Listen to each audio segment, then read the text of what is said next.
నా పేరు పెద్ది యలమందరావు. మా ఊరు కొత్తపాలెం, బెల్లంకొండ మండలం, పల్నాడు జిల్లా. వేసవికాలంలో ఈ 30 రకాల విత్తనాలు తీసుకొచ్చి భూమిలో వేసి అవి 40 రోజుల తర్వాత గేదెలు ఉన్నాయి మాకు.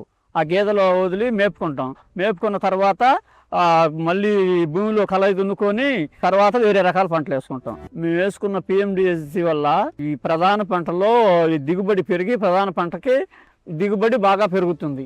ఈ పిఎండిఎస్సి 3 సంవత్సరాల నుంచి చేస్తున్నాం. 3 సంవత్సరాల నుంచి చేయటం వల్ల కలుపు తగ్గుతుంది, నీటి తళ్ళు తగ్గుతున్నాయి. పిఎండిఎస్సిలో పంట కోత ప్రయోగం జరిగింది. పచ్చిగడ్డి బోరు 89 కేజీలు వచ్చింది. ఎండాకాలంలో ఈ పిఎండిఎస్సి 30 రకాల విత్తనాలు వేసుకోవటం వల్ల రైతులందరికీ గేదెలకి మేత దొరికిద్ది, పాలు బాగా వస్తాయి ఈ మేత మేసి. నా తోటి రైతులకందరికీ నేను చెప్పేది ఏంటంటే, ఎండాకాలంలో ఈ పిఎండిఎస్సి 30 రకాల పంటలు వేసుకోవటం వల్ల భూసార వ్యవస్థ పెరిగి వచ్చే పంటకి దిగుబడి బాగా ఉంటుంది. కాబట్టి రైతులందరూ ఎండాకాలంలో ఈ పిఎండిఎస్సి వేసుకోవాలని కోరుకుంటున్నాం.